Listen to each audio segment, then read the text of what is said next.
Welcome to the Mastering Sales Communication series. This is part 4, and perhaps the most important part of the entire journey. Because this is the moment when you finally meet your client. We've aptly named this session, First Client Meeting, the Moment of Truth. Because everything you prepared in the earlier parts, your mindset, your conviction, your presence, your preparation, all of it now converges into this one defining interaction. And here's the most important shift to remember. Your first meeting is not about closing a deal. It is about opening a relationship. Because deals happen later, relationships begin now. This session will walk you through the mindset, strategies, and subtle human skills that transform a cold introduction into a warm, comfortable, and lasting connection. So for this meeting, forget the pitch. Focus on the person. Because people don't remember your slides first. They remember how you made them feel. This part of the series is being created by Rajeev for the Freedom for Eternity channel. And it is strongly advised to go through part 1 to part 3 as well. Because those segments build the foundation for what we are about to discuss. They cover critical principles like, you are the most important element in sales. Your preparation shapes your confidence. Your presence shapes trust. But this part is slightly different. Here, the focus shifts fully to the client. This is no longer about preparing yourself. It is about how you connect with the person sitting across the table. How you make your first impression. How you build positive rapport. And how you create an emotional environment where conversations can flourish naturally. Because when the first meeting is handled with warmth and authenticity, sales stops feeling like persuasion and starts feeling like partnership. So let's step into the moment of truth, your first client meeting. As this is your very first meeting, walk in with a single, unwavering purpose, to build a solid relationship. Not to sell, not to pitch, not to impress with product features. Just one intention, connection. Selling your product should remain secondary, even if the client insists on hearing about it immediately. And yes, many clients do ask early questions. They may say, so what exactly are you offering? Tell me about your product. But resist the urge to jump straight into pitching. Gently acknowledge, but stay focused on them. Because the real objective of this first meeting is comfort, not conversion. Ask yourself one question as you walk out of that room. Are we comfortable with each other? If the answer is yes, the meeting is successful, regardless of whether business was discussed deeply or not. But if comfort is missing, if emotional connection wasn't built, then even the best product presentation loses impact. Because people don't buy from discomfort. A first meeting built on genuine connection becomes the foundation every future sale stands on. Products may evolve, pricing may change, solutions may upgrade, but trust, once built, endures. And trust multiplies opportunities far beyond one transaction. Your product pitch can wait until the second meeting, or the third, because information can always be delivered later. But relationship cannot be built retrospectively. It either begins in the first meeting, or it struggles to begin at all. So anchor this intention deeply. Connection first. Comfort first. Trust first. Because when the relationship is right, sales doesn't need force. It follows naturally. Let's now look at the other side of the picture.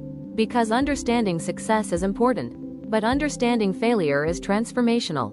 Here's an uncomfortable truth about most first meetings that go wrong. When a client appears uninterested, disengaged, or eager to end the meeting quickly, you'll notice a painfully predictable pattern unfolding. And once you recognize this pattern, you'll never miss the signal again. The brush-off request. It often begins politely. The client says, just tell me about your product. Leave your brochure. Send me the details on email. Now at first glance, this may sound like curiosity. But in reality, it's usually an exit strategy. They are not inviting deeper conversation. They are creating a polite pathway to conclude the meeting quickly. Because emotional connection hasn't been built, so they default to information exchange, the fastest way to disengage. The price interrogation. If the meeting continues briefly, you'll often face surface-level questions, mostly around price. What's the cost? How much discount? Others are offering cheaper. Now here's the key insight. Without rapport, price becomes the only evaluation parameter. Because when trust is absent, clients don't evaluate value, they evaluate cost. And to a stranger, you will almost always seem expensive. Because strangers compare numbers, while relationships evaluate solutions. The metaphorical number. And then comes the closing script. One you've probably heard many times. We'll get back to you. Let us discuss internally. We'll call you if the need arises. On the surface, these sound open-ended. But make no mistake, most of the time, this is a polite way of saying no. Not always to your product, but to the lack of connection they felt during the meeting. Because when interest is genuine, next steps are specific. When interest is absent, responses are vague. So what is the real takeaway from this pattern? Simple, yet powerful. Never make the purpose of the first meeting about selling. Make it about the client. And only the client. Let your discussion orbit around their world, their business, their challenges, their aspirations, their story. Because when clients feel seen, heard, and understood, they invite you back. And when they invite you back, that's when product conversations begin meaningfully. So remember, pitch too early, and doors close politely. Connect first, and doors open willingly. Because in first meetings, relationship creates permission, and permission creates opportunity. Let's now talk about the most underrated, yet most powerful, skill in a first client meeting. Your greatest tool is not your slide deck, not your brochure, not even your elevator pitch. It is your ability to listen. Genuinely, deeply, attentively. Because in the first meeting, listening builds more trust than speaking ever can. Appear authentically interested in your client's world. Ask about their business. Ask about their journey. Ask about their challenges, their goals, their future direction. Let them feel that this meeting is about understanding them, not presenting to them. Because when clients feel heard, they begin to feel valued. And feeling valued is the first step toward building trust. Now sometimes, conversations may slow down. You may feel topics are running out. In those moments, don't rush to pitch. Instead, ask more. Ask them anything relevant to their work. Because people love talking about what they know. They enjoy sharing their expertise, their experiences, their opinions. And when they speak more, you learn more.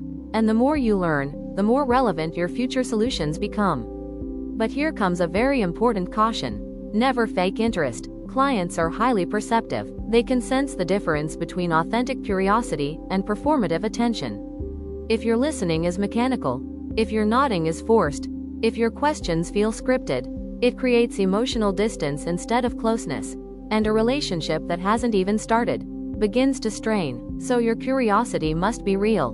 Now here's another subtle skill. Sometimes, clients themselves will steer the conversation toward your product. They may ask, "So what exactly do you offer? How does your company work?" Acknowledge their question respectfully, but gently redirect the spotlight back to them. You can respond, and then follow with, "That's interesting. How are you currently handling this? What challenges do you face in that area?" This keeps the conversation client-centered, while still moving the dialogue forward naturally.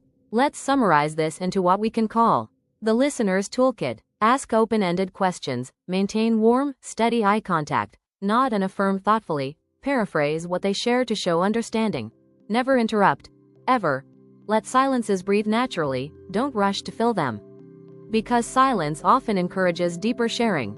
So remember, in the first meeting, the person who speaks the most, learns the least, but the one who listens the best, builds the strongest foundation, and that foundation becomes the base of every future business conversation. Now let's step into a deeper layer of first client meetings. Not what is happening on the table, but what is happening inside the client's mind. Because unless you understand their internal psychology, you may misread their external behavior. Here's the reality of almost every first meeting. Your client already has their guard up. Even before you enter the room, they know why you're there. They know you represent a company. They know you have a product. And they know, at some point, you will try to sell it. Now here's the challenge. The word, selling, carries heavy psychological baggage. It often triggers resistance. Clients subconsciously associate selling with pressure, persuasion, obligation. So internally, a protective wall goes up. They become cautious, observant, reserved. In many cases, they've already decided something silently. "I probably won't buy. Let me just hear them out. I'll give them some time." So yes, they've given you the meeting. But often out of formality, politeness, or mild curiosity. Not commitment. And if you walk in aggressively pitching, you only strengthen their resistance. Because now you confirm their expectation. This person is here only to sell. And once that label is reinforced, emotional distance increases. But here's the opportunity hidden within this challenge. The window may seem narrow, but it is still wide enough if approached correctly. And that window opens when you do something unexpected. When instead of entering sales mode, you enter genuine interest mode. You stop pushing and start understanding. You ask about their world, their business, their priorities, their concerns. You listen without rushing toward solutions. And this shift surprises them, because it breaks their mental script. They expected persuasion, but they experienced curiosity. And that unexpected shift is what begins to crack the door open. Their guard softens, their tone relaxes, their sharing deepens, because now they don't feel targeted. They feel understood. So the key lesson here is psychological. In first meetings, you are not selling against competition, you are selling against resistance. And resistance reduces only when clients feel safe. Safe from pressure, safe from obligation, safe to speak openly. So understand what's happening inside their mind. Respect that guarded space, and approach it gently, because when you replace selling energy with understanding energy, the door that seemed closed begins to open on its own. Let's now explore one of the simplest, yet most powerful, ways to begin building rapport in a first client meeting. And that is the genuine compliment. A thoughtful, sincere compliment can soften the atmosphere instantly. It creates warmth, it signals respect, and it opens conversational comfort. You can compliment your client on many things: their professional journey, their office setup, their organizational growth, their achievements, or anything that genuinely stands out to you. Because appreciation, when authentic, makes people feel seen and valued. And when people feel valued, they become more open, more relaxed, more conversational. But here comes the rule that cannot be broken. If it isn't genuine, don't say it. People have an extraordinary ability to detect insincerity. A fake compliment doesn't build rapport, it erodes credibility. Because instead of appreciation, it feels like flattery, or worse, manipulation. So never force admiration. Observe first, feel it, and then express it naturally. Now beyond compliments, you must also guard the conversation carefully. Because early rapport is delicate. One wrong conversational turn can create friction, even if unintended. So let's understand conversational boundaries. Safe topics. These are areas that usually build comfort and connection. You can speak about their professional achievements, industry trends they care about, shared interests or experiences, light personal stories, appropriate and respectful. These topics create common ground. They invite dialogue, not debate. Off-limits topics. And then there are areas best avoided, especially in first meetings, such as religion or spiritual beliefs, political views or opinions, anything controversial or divisive, overly personal questions. These subjects can trigger emotional defensiveness, and defensiveness blocks rapport instantly. Remember, first meetings are about comfort, not confrontation. There is another subtle principle to practice. Always remain agreeable in tone, even if you hold a different perspective internally. This is not the stage to debate or correct. Listen respectfully, acknowledge gracefully, because your goal is not to win arguments. It is to build alignment. Never get agitated, never react emotionally, and never cross the line of dignity, yours or theirs. Because respect is the foundation of all professional relationships. So anchor this intention clearly. You are not here to create a critic, you are here to build a connection. Not to prove superiority, but to create familiarity. Because in the first meeting, you're not building a client alone, you're building the possibility of a long-term professional friendship. And friendships always begin with warmth, sincerity, and respect. Now let's address a very practical question. After your first client meeting ends, how do you know if it went well? Because in most cases, you won't walk out with a signed contract. You won't close a deal immediately. And that's perfectly normal. First meetings are not judged by transactions. They are judged by connection. So instead of looking for sales signals, look for relationship signals. Here are 4 unmistakable indicators that genuine rapport has been established. 1. You both laughed. Shared laughter is one of the most powerful human connectors. When humor flows naturally, barriers dissolve, formality drops, and the conversation shifts from structured to spontaneous. Laughter signals emotional safety. It means the client felt relaxed enough to step out of guarded professionalism into human interaction. And when people laugh with you, they remember you. 2. Discussion stayed on the client. Reflect on the conversation balance. Did it revolve around your product? Or did it orbit around their world, their business, their challenges, their growth journey, their aspirations? If most of the discussion centered on them, you played your role perfectly. Because first meetings are not for broadcasting information. They are for gathering insight. And when clients feel deeply heard, they subconsciously associate you with understanding, not selling. 3. They became comfortable. Now observe body language shifts. Did they start formal, but gradually relax? Look for signals like relaxed posture, uncrossed arms, leaning forward, longer, more expressive answers. Also notice tone. Did it move from official to conversational? Comfort is the gateway to trust.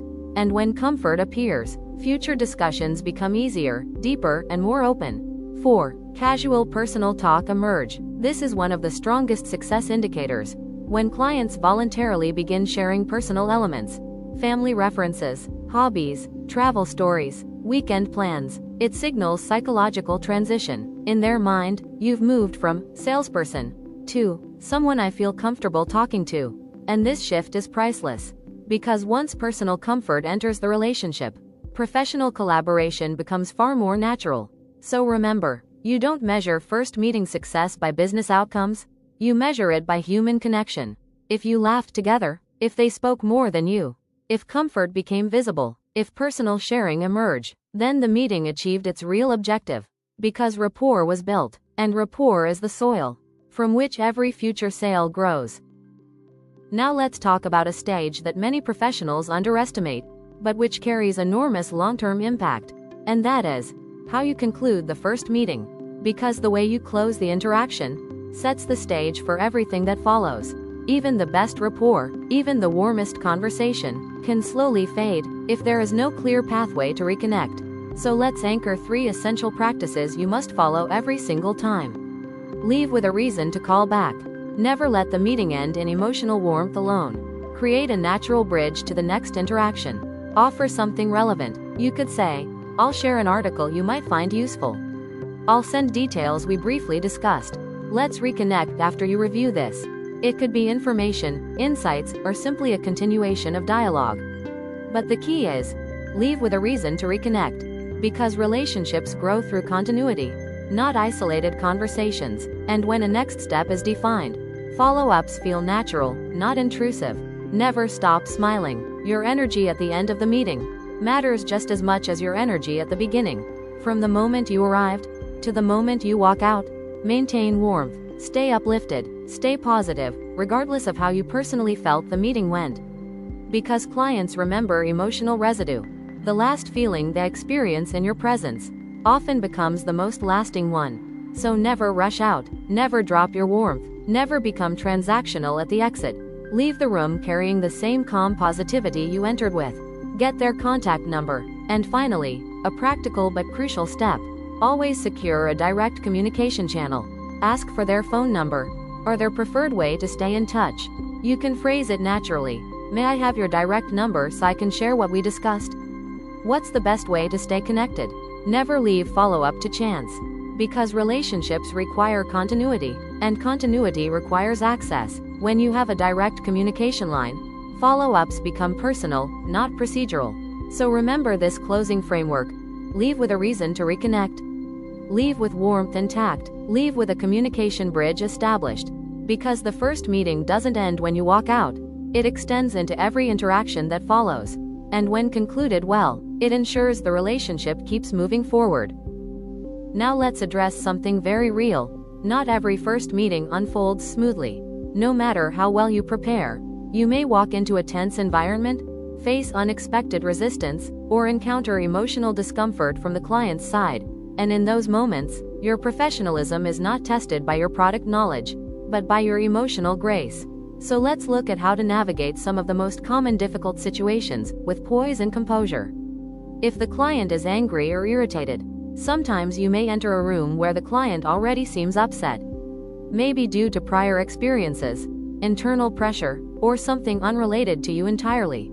In such cases, never dismiss their frustration. Never counter it. Instead, sympathize immediately. Acknowledge their emotional state respectfully. Let them feel heard, because emotional validation reduces intensity. Then, once they've expressed themselves, gently shift the conversation to a moderate, neutral topic. Invite them to participate in calmer dialogue. Let them vent first, then guide the emotional environment toward steadiness. If the client is complaining, complaints may arise about industry challenges, vendors, market conditions, or prior service providers. Here's the key principle: agree first. Validation is disarming. You're not agreeing factually, you're acknowledging emotionally. Because when clients feel validated, they lower defensiveness. But remember, rapport builds best in a moderate emotional climate. So once you've acknowledged their concerns, gradually steer the conversation towards something lighter, more constructive, more solution-oriented. If the client insists on the product, now this may sound counterintuitive, but even when a client pushes you to discuss the product immediately, avoid falling into the selling trap too quickly, because selling rarely works in the first meeting. Without relational comfort, acknowledge their interest briefly, respond respectfully, but gently redirect focus back to understanding their needs. Because if they truly need your product, they will buy it, but only after they trust the person behind it. Trust precedes transaction, always. If personal questions come up. And finally, boundaries. Do not ask overly personal questions, and never insist on answers. If a client deflects, changes the subject, or responds vaguely, respect the boundary instantly, because pushing beyond comfort zones destroys the very trust you're trying to build. Rapport grows through respect, not intrusion. So anchor this closing thought: difficult situations don't damage meetings. Reactions do. When you respond with empathy, validation, calm redirection, and respect for boundaries, you demonstrate emotional maturity. And emotional maturity builds trust faster than perfect presentations ever can. Because clients remember how you handled tension, more than what you said in comfort. So here we are, at the last part of this video, part 4, client meeting within the larger series of Mastering Sales Communication. And before we close this session, let's anchor ourselves in the core principle that defines everything we've discussed. Core principle: relationships first, sales second. The purpose of a first meeting is never to sell, it is to create rapport, to build comfort, and to lay the foundation for a long-term professional relationship. Because transactions may happen once, but relationships create continuity. Let's lock in the essential reminders you should carry into every first meeting. Listen more, ask questions, let the client speak, let them lead the conversational direction. Because the more they share, the more they feel understood. And understanding builds trust faster than presentation ever can. Stay genuine, fake nothing, mean everything. Do not pretend interest, do not exaggerate appreciation, do not perform curiosity. Authenticity is always felt, even when unspoken. Clients may forget your words, but they never forget your sincerity. Build trust. Comfort creates opportunity. When clients feel relaxed, they open up. When they open up, they invite deeper conversations. And when conversations deepen, business possibilities emerge naturally. Trust is not pushed, it is cultivated. Follow up. Never let the first meeting end without a bridge forward. Leave with a reason to reconnect. A follow-up discussion, shared information, or simply a continuation of dialogue. Because relationships grow through consistent touchpoints. So walk into every first meeting, focused entirely on the person sitting across from you. Not the proposal, not the pricing, not the pitch deck, just the person. Because when you make someone feel heard, valued, and genuinely comfortable, you don't just earn a client, you earn an advocate, someone who trusts you, recommends you, and grows with you. This video is being created by Rajeev for the Freedom for Eternity initiative. If you found value in this session, please do like, share, subscribe, and comment with your key takeaways. We also conduct corporate and individual sales training programs. If you're interested in elevating your sales communication skills, feel free to connect with us. And with this, we close part 4. But the journey of mastering sales communication continues. Every time you choose relationship over transaction,